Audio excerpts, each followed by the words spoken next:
Grabe, may nag-comment sa live natin kanina. Tapos yung 17 pesos na nakuha lang niya is reward lang yon. Parang nabigyan lang siya ng bonus kay Todibet. Sa link natin, ilalagay ko sa comment section. 17 pesos, naging 55,000 pesos.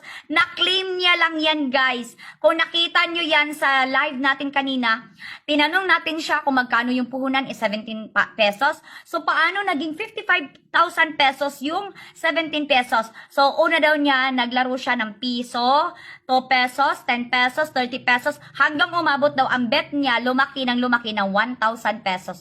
Yun, lumaki ng lumaki. Kasi alam nyo guys, pag dito sa link natin, ilalagay ko sa comment section, pag dyan kayo pumapaldo, kasi kahit yung ako, kumukuha ako ng mga bonuses dyan, lumalago talaga siya as in, nakakapag-cash out ako ng libo-libo. Kahit 100 pesos, 50 pesos, 20 pesos, 8 pesos pa yan, pumapaldo talaga siya. Kaya itry nyo na ang bonus dito sa link natin. Free lang yan.